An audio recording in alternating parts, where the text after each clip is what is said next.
Hey team. All right, a few things here. So challenge policy and rules.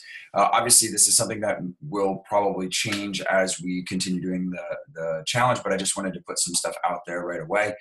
I would definitely read through this document and make sure you're familiar with it so you can speak to people appropriately as they go through the challenge.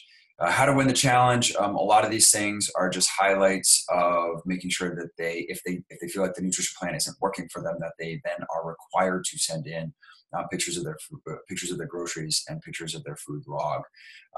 Because a lot of people will say, "Oh, I'm not losing the weight. Your plan doesn't work." But then you go to see their food plan, or you go on their Facebook page and they're drinking beers every night. So that's just one way of us to just check it in. People checking in for their classes, checking in for their 6-on-1s, make sure that the coaches for the 6-on-1s are checking their people into the group, because they'll get emails if they're not checked in to the 6-on-1.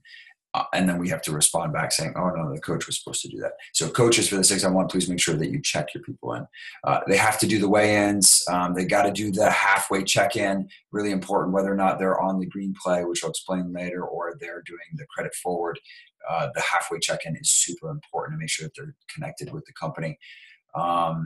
There's a couple other things, like obviously our no-show policy is the same thing with the challengers. We're giving them, basically, if they miss their first one, they get a notice and they get the opportunity to schedule again. If they miss the second one, no show to a class for the second time, they then get a warning saying that if you miss a third time, you will be billed the drop-in rate.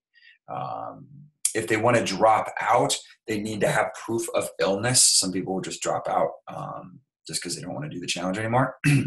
And so we just want to make sure that we are all on the same page with this, that they have to have a verified illness, something going on with their family. Will we be super strict about that if they say something which, father has cancer, parents have something going on, or they have something going on? Probably not. But I want to make sure that we're all on the same page, that the only way that they get out of the challenge after they sign the documentation is with proof of illness. And then the other way is if we messed up on our part, which is super important. Client lost in transition, not added to the private group, not sending the welcome email or follow up through text or sign up, and blah, blah. And all these things are make it possible for them to get their challenge money back, because that's our fault. And then the last couple things there is when if they do have proof of illness, or they have, whatever it is, something going on, they get half of their deposit back.